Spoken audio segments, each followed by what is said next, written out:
Hey, everybody. Happy Sunday. Sunday fun day. A little cloudy and overcast and expecting a lot of rain again here in the DC area for the next couple of days. But you know what? You can't do anything about the weather. Man-made or not, it is what it is. So here we go. Let's talk. Spirit's been really, Don't you dare go into work without leaving this message. There are times right now where we want to use the expression Twilight Zone. It's the Twilight Zone. Whether we actually feel like we're in it or we're observing our surroundings and others in it. Like, what planet, what world, what was that I'm seeing, feeling, sensing, observing, and having conversation with? Any of those things. So as Spirit was saying to me, it's not just Twilight Zone. People are zapping out of reality into another whole different time zone reality, for lack of a better expression. I myself am experiencing it. Time glitches, electronics glitch, things come out differently. I know where I am in one moment, and I do not know where I am in the next moment. So everything will feel, see, and I'll sense a whole different realm. And all I do is acknowledge it. Okay. I just, in my head, I'm like, And then I just move a little bit slower, and then I'm back into my reality. And of course, this is a defense mechanism for safety. It's a defense mechanism for safety. It's a built-in autonomic thing that will occur if you're mindful, to get you into a place where you're not on autopilot and tripping off of a curb or going over into another lane or doing too many things at once and not observing your surroundings, keeping yourself in a safe place. Someone asked me a few weeks ago, so why do you keep coming back? Why are you forcing it? And I heard safety. It's a safety mechanism.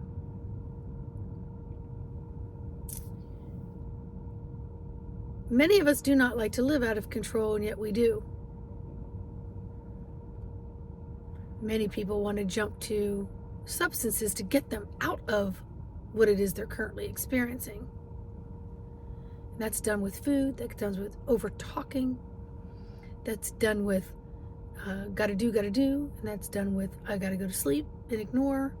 That's done with many ways of showing addiction, to want to control something, to get out of something.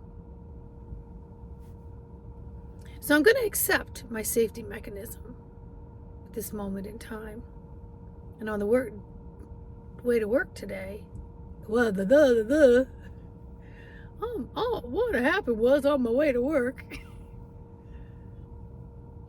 When I left, I knew it was Sunday. When I was driving, I swore it was Monday.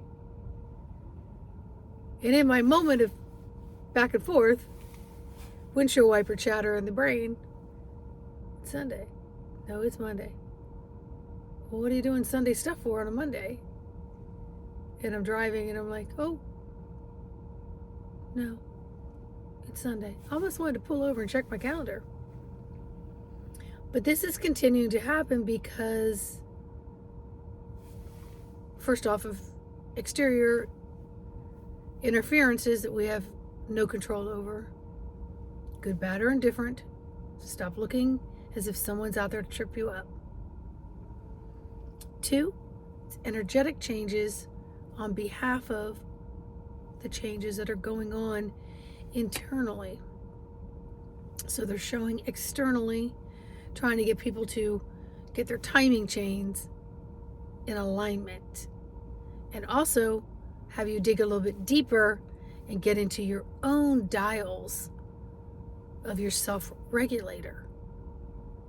So how are you regulating through the masses?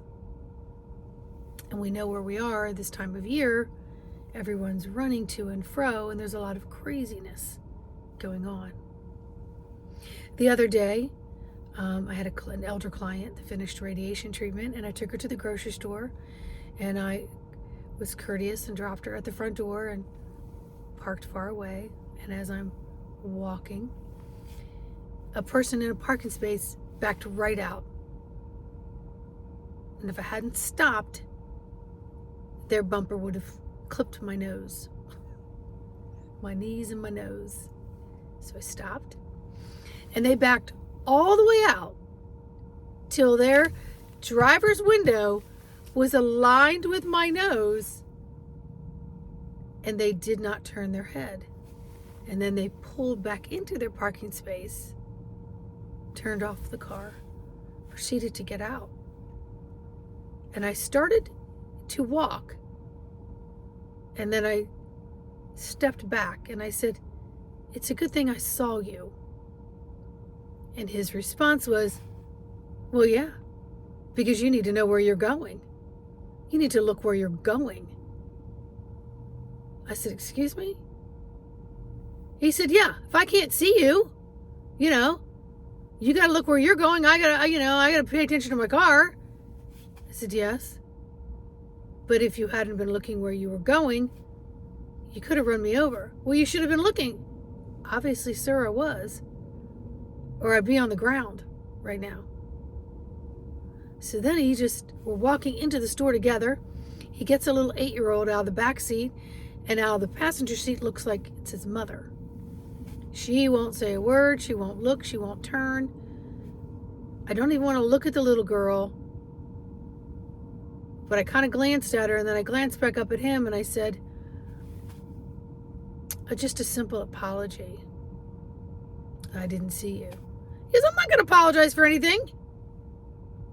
And I just said, "Well, if you had hit me, you would have been liable. And wow, what an example you're setting for that child. Have a nice day." And I went into the grocery store first. He was right behind me, and I just let it go. He was in full-on defense in his world that I was in the wrong, and that if I got hit, I either A, deserved it because he didn't see me, or B, I had something to do with it, that it caused him to hit me. Either way, he's liable. I had a choice. Do I carry that anger through this grocery store? Or do I let it go and go in and tend to my client? And of course, I always take the higher road.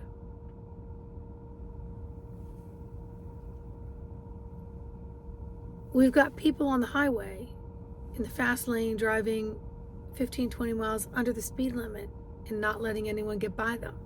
Do you honk and scream and holler, or do you just find a way to get around them and just get away from them because you don't know what they're going through and you don't know what time zone they're in? So maybe their speed limit is different in their time zone. I don't know. I'm not in their body. I'm in my body. And this is the only thing and the only place I can work control dials. It's the only place that I can fine tune. And I can dial up, dial down. I can adjust. I can take the contrast different, the tremble different. I can work this instrument completely differently in any given moment throughout the day. And that's the beautiful thing about living in this time. Because that's what we're here to learn. You're merging in with the higher power of you, the higher self. Becoming one, walking, joining together as one, as twins, as identicals, because that's what you are.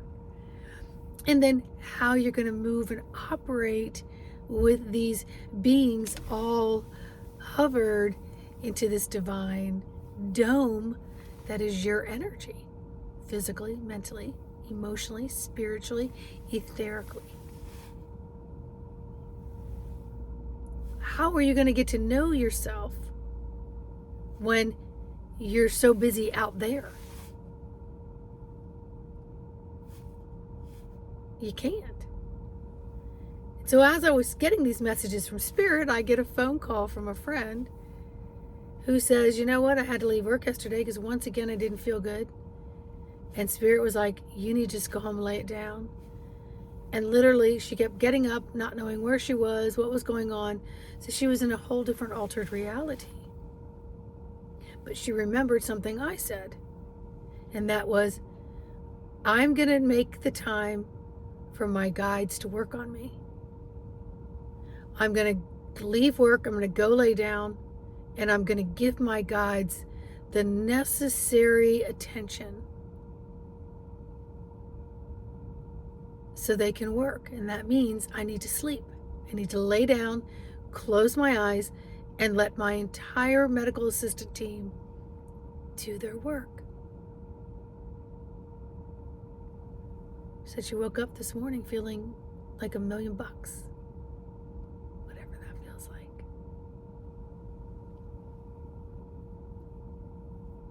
You can't ask for help from anyone or anything unless you're willing to take the position to receive it. And in this case, sometimes it's just sitting back. You can't ask people to hear you if you're so busy talking. You can't hear other people if you're so busy talking. If you are not learning to listen to thyself and to the environmental atmosphere that surrounds you in this dome, and mixing spiritual bumper cars, physical bumper cars with all the other domes, the millions of domes that you hit and touch every day, all day,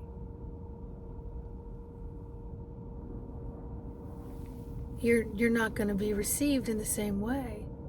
So you got to reel it back in and really learn how to operate this vehicle and have the utmost respect for this vehicle and learn how to interpret what it is sharing with you before you can really read the energy of out there. You've got to learn to work the devices within here. And there's many micro and macro chips that are involved. So no matter what is happening with the weather, and no matter what is happening with the exterior energetics that are affecting the electromagnetics of self, you got to get self in check. So take a moment before you walk into any store or into anyone's home, or even into your own home or your vehicle, or into anyone else's presence, and just do a check. That's what I mean by the stop, drop, sit, connect with the breath. You stop and become aware. You drop into the body. You connect with the body through the breath. You align the body in this position of stop, drop, sit, and connect. And then you take a physical step, a mental step.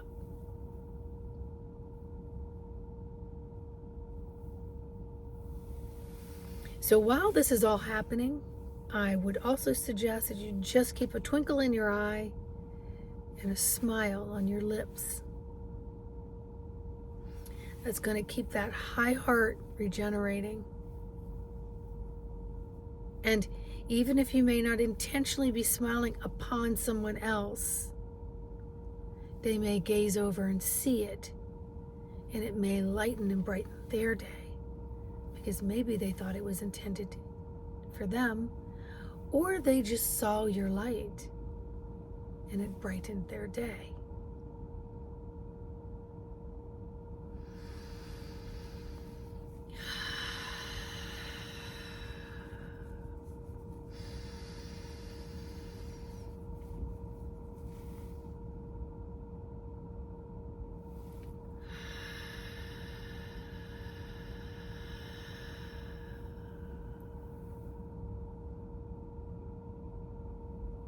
breath is your life force energy. Let it guide you and show you. Let it fill you with the oxygen.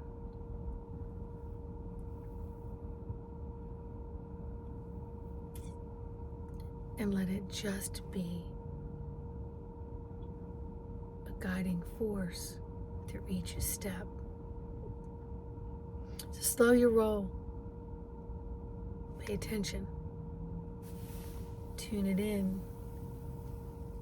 Look at this as a magnificent piece of machinery that you haven't spent a lot of time with. You've just looked at what's been getting you by up until now. You have the power to increase and slow your heart rate. You have the power to increase and decrease your serotonin, dopamines, endorphins. You have the power to expand or shorten your lungs. And you have the power to make choices in each of those moments for anything exterior. So before you reach for the exterior, tune into the interior and adjust yourself so that you're working with, I'm hearing the word, the speed of others, but at the same time, you're switching speed. So you've kind of got that gas, brake, gas, brake, gas, brake, shift, lower gear, upper gear, as you're working this instrument. High notes, low notes, maybe a steady hum. But listen, tune in and listen. If I can be of any help on this journey as an embodiment coach, life coach, other things that are on my website and not on my website, embodimentofthesoul.com, I'm here. We do sessions on Zoom. All right? So much love. Happy Fun Day Sunday. Please like, subscribe, and share this video. Okay? Bye.